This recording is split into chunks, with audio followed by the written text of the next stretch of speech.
सादर प्रणाम। मैं नीरजा चौधरी। हम पढ़ रहे हैं बायोलॉजी को और उसी के क्रम को आगे बढ़ाते हैं। और हम पढ़ रहे थे मेंडल के नियम जो शुरू होने हैं आज। प्रथम नियम, द्वितीय नियम और तृतीय नियम। मेंडल ने अपने प्रयोगों के माध्यम से जो भी रिजल्ट दिया वो 3 अलग अलग नियमों के माध्यम से दिया। तो इससे पहले जो हमने पढ़ा था वो रिलेटेड पॉइंट्स पढ़े थे, जैसे एलील क्या होते हैं, समयुग्मजी क्या होते हैं, विषम युग्मजी क्या होते हैं, अलग अलग बिंदुओं को पढ़ा था। तो फिलहाल हम जो आज कंटिन्यू करने वाले हैं वो हम कंटिन्यू करेंगे मेंडल के नियमों को। देखिए, मेंडल के जो नियम है, सबसे पहला जो नियम हम इसके अंतर्गत पढ़ते हैं, सबसे पहला नियम इसके अंतर्गत पढ़ते हैं हम प्रभाविता का नियम। प्रभाविता का नियम मतलब लॉ ऑफ डोमिनेंस। प्रभाविता का नियम नाम से स्पष्ट हो रहा है कि नियम के अंतर्गत ऐसे गुण या ऐसे लक्षण के विषय में बताया जाएगा जो कि प्रभावी है।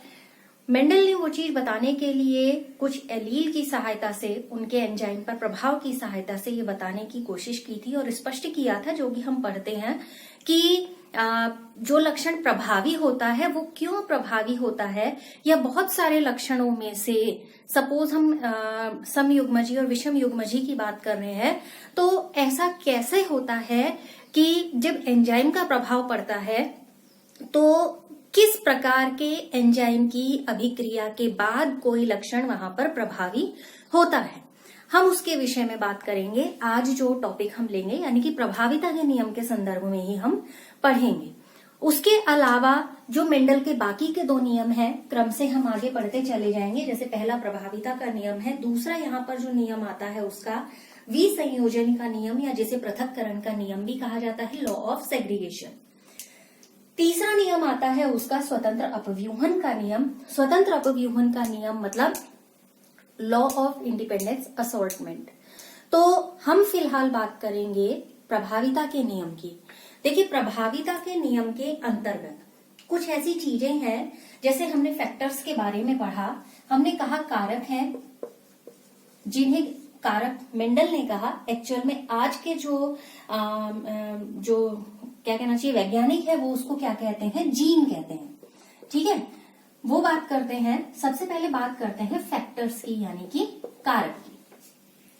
अब ये फैक्टर क्या होते हैं? मान लीजिए कोई भी फैक्टर के जोड़े हैं, क्योंकि हमने जो प्रयोग करके देखे थे, हमने जो मेंडल के अनुसार पढ़ा था इस तरीके से जोड़ों में ही पढ़ा था।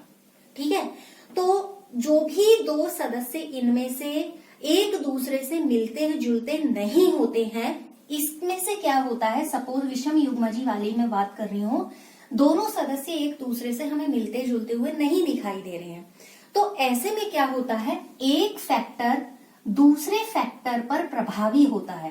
प्रभावी मीन्स होता है डोमिनेंट। ठीक है, प्रभावी मीन्स क्या होता है, एक फैक्टर दूसरे फैक्टर पर प्रभावी होता है यानी डोमिनेंट होता है। तो इसका मतलब ये है कि फैक्टर्स के जो ये इस तरीके के आपस में मिलते जुलते हुए जोड़े में अगर ये डोमिनेंट है तो ये क्या हो जाएगा, रिसेसिव हो जाएगा। समझ में आई बात? अगर एक फैक्टर डोमिनेंट है और ये दोनों अलग अलग है, इट मीन्स ये क्या हो जाएगा, फिर रिसेसिव हो जाएगा, अप्रभावी हो जाएगा। अब देखिए, प्रभाविता के जब नियम का प्रयोग किया गया, यानी कि लॉ ऑफ डोमिनेंस की बात कर रहे हैं, इसमें 2-3 चीजों को स्पष्ट करने की कोशिश की गई। सबसे पहले ये था कि जब मोनोहाइब्रिड क्रॉस होता है, यानी कि एकल संकरण क्रॉस की बात कर रहे हैं, मोनोहाइब्रिड एकल संकरण, ठीक है, जब मोनोहाइब्रिड क्रॉस होता है, उस मोनोहाइब्रिड क्रॉस में जो भी F1 जेनरेशन होगी, यानी कि फर्स्ट फीलियल जेनरेशन, जिसे हम F1 जेनरेशन कह रहे थे, जिसमें हम कह रहे थे कि जब हमें पौधे प्राप्त हो रहे थे तो सारे ऐसे प्राप्त हो रहे थे, यानी कि सारे पौधे क्या थे, लंबे थे। तो कोरिलेट करते चले जाइएगा जो हमने पढ़ा उसको। तो F1 जेनरेशन जो थी उसमें केवल एक ही जनक के लक्षण प्रकट हो रहे थे। जैसे लंबे और बौने पौधों में हमने प्रयोग करा था, तो उसमें से कैसे पौधे हमें प्राप्त हो रहे थे, F1 में लंबे पौधे हमें प्राप्त हो रहे थे। तो यानी कि दोनों पेरेंट में से केवल एक पेरेंट के लक्षण वहां पर अपीयर हो रहे थे। अब बात करें, ये तो F1 जेनरेशन की थी, बात करें F2 जेनरेशन की। F2 जेनरेशन में क्या होता है, दोनों जो भी पेरेंट के, हमने देखा था कि जब हम F2 जेनरेशन में पढ़ रहे थे तो हमने देखा था कि इस तरीके का हमें क्रॉस मिला था। ठीक है, मैं दोबारा क्रॉस बना नहीं रही हूं, इस तरीके का क्रॉस मिला था जिसमें हमारा 1:2:1 आया था, या फिर आप जीनोटाइप रेशियो, फिनोटाइप रेशियो कहें तो 3:1 हमारा आया था। इसमें क्या हुआ था कि कुछ ऐसे लक्षण थे जो F2 जेनरेशन में यहाँ पर प्रकट हो रहे थे, उसमें दोनों जनक यहाँ पर अपीयर हो रहे थे। लंबे जो शुद्ध रूप में हमने एक जनक को लिया था, और बौने जो दूसरे जनक के रूप में हमने ये कैरेक्टर को यहाँ पर पिक किया था। तो ये दोनों जेनरेशन, ये दोनों लक्षण जब यहाँ पर दिखाई दे रहे थे तो इसको भी क्या कहा गया, प्रभाविता के अंतर्गत के तहत ही समझा गया। फिर क्या था, जो ये वाला लॉ ऑफ डोमिनेंस है, ये क्या चीज एक्सप्लेन करता है, ये एक्सप्लेन करता है 3:1 को। 3:1 क्या था, फिनोटिपिक रेशियो था, और 1:2:1 क्या था, जीनोटाइप रेशियो था। ठीक है, अब प्रभाविता का नियम स्पष्ट किसको कर रहा है, 3:1 को। समझ में आ गया। इसी में आपका क्या है कि जब इनके बीच में हमने संकरण करा लिया, हमने कहा कि दो अलग अलग फैक्टर्स हैं, और ये दो अलग अलग ऐसे भी हो सकते हैं जो समान लक्षण के हों और ना भी हों, किसी भी तरीके के हो सकते हैं। अगली बात अगर इससे संबंधित हम कहें, यानी कि इस कंसेप्ट को समझने की कोशिश करें, तो कंसेप्ट के अंतर्गत ये आता है कि जीन के काम को सबसे पहले समझना जरूरी हो जाएगा। मतलब फैक्टर क्या कर रहा है ये जानना ज्यादा जरूरी हो जाता है। दूसरी भाषा में कहें कि जीन का यहाँ पर क्या काम है ये जानना जरूरी होता है। हर जीन का अपना एक ट्रेट होता है, एक विशेषता होती है, यानी कि एक विशेषक के रूप में हर जीन यहाँ पर होता है। अब ये जो विशेषता है, ये विशेषता क्या होती है, ये ट्रेट क्या होता है, ट्रेट होता है कि जो जीन की अपना एक गुण है, या तो उसको हम कह दें, या जो किसी भी लक्षण के प्रति उसकी, क्या शब्द का प्रयोग करूं, अभिव्यक्ति है, यानी कि वो किस तरीके से एक्ट कर रहा है। समझ में आ गया। ठीक है, अब क्या होता है, जो भी सूचना है इस ट्रेट से रिलेटेड उसी के तरीके से वो एक्ट करेगा, क्योंकि सारी इंफॉर्मेशन उसमें वैसी ही रहनी है। अब मान लीजिए जो डिप्लॉयड ऑर्गेनिज्म है, या जो भी डिप्लॉयड जीव है, उनकी हर कोशिका में हर जीन की दो कॉपियां होती हैं। ये ध्यान ही है आपको।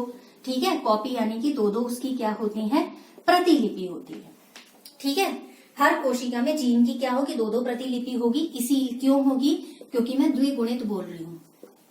ठीक है, द्विगुणित में अब क्या होता है, ये जो दो कॉपियां हैं ये एलील के जोड़े की फॉर्म में रहेंगी। जैसे अभी ये था, ठीक है, ये एलील के जोड़े के फॉर्म में यहां पर रहेंगी।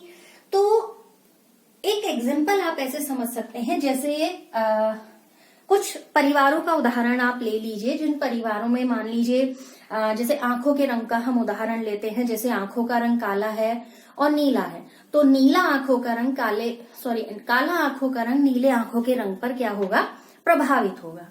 ऐसे ही आप बालों के रंग के आधार पर ले लीजिए, या आप पिगमेंटेड स्किन को ले लीजिए और नॉन पिगमेंटेड स्किन को ले लीजिए। तो पिगमेंटेड स्किन क्या होगी, नॉन पिगमेंटेड स्किन पर डोमिनेंट होगी, यानी कि हर एक सूचना यहाँ पर निहित होती है, रखी हुई होती है, और यहां से हम डोमिनेटिंग जो कैरेक्टर्स हैं उनको निकाल सकते हैं। समझ में आ गया।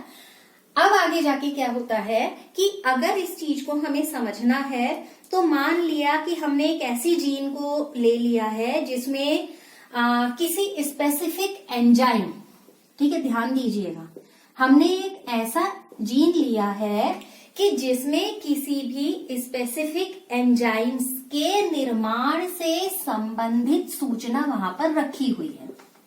सपोज मान लिया ये वाला जीन है, इसमें एंजाइम निर्माण से रिलेटेड, यानी कि एंजाइम फॉर्मेशन से रिलेटेड जितनी सूचनाएं हैं वो इस जीन के अंदर यहाँ पर रखी हुई है।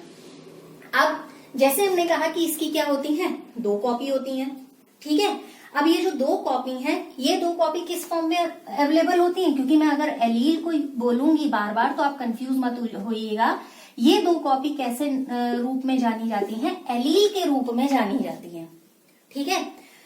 अब यहां पर क्या होता है कि जब ये एलील है तो जो भी यहाँ पर एंजाइम निर्माण से रिलेटेड है, तो जो भी यहाँ पर एलील होंगे तो इस एंजाइम से संबंधित सूचना के अनुसार ये एंजाइम का निर्माण करेंगे। ठीक है। अब ये एंजाइम क्या करेगा? किसी भी सबस्ट्रेट के रूपांतरण के लिए एक जिम्मेदार होगा। अभी सबस्ट्रेट आप ऐसे नहीं समझ पाएंगे क्योंकि एंजाइम की क्रियाविधि एक अलग से पूरा टॉपिक है। तो एंजाइम देखिए, जब जिस चीज पर क्रिया करता है तो उसे आधारी पदार्थ कहा जाता है, या तो बेस मैटर कहा जाता है, या उसको कहा जाता है सबस्ट्रेट, जिसको इंडिकेट किया जाता है एस से। एलील ने क्या किया? एंजाइम का निर्माण किया। एंजाइम किस पर रिएक्शन करेगा? सबस्ट्रेट पर रिएक्शन करेगा। जब वो सबस्ट्रेट पर, या मैं हिंदी लिख दे रही हूं यहां पर, किसी भी आधारी पदार्थ पर, अब किसी भी से मतलब जो इससे ही संबंधित होगा एंजाइम से, उसकी बात कर रहे हैं। ठीक है। तो किसी आधारी पदार्थ पर या किसी सबस्ट्रेट पर कुछ ना कुछ यहाँ पर मॉडिफिकेशन करेगा, कुछ ना कुछ यहाँ पर चेंज करेगा, और इस सबस्ट्रेट के चेंज के लिए ये जरूरी है।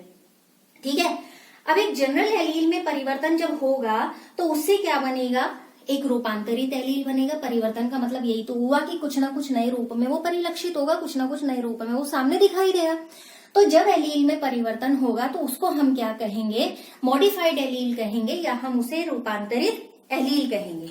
अब इस स्थिति को समझने के लिए 3 प्रकार की स्थितियां उत्पन्न हो सकती हैं, और इन 3 प्रकार की स्थितियों में से किसी भी एक के लिए ये पूरी की पूरी प्रक्रिया क्या हो सकती है? आवश्यक हो सकती है, रिस्पॉन्सिबल हो सकती है।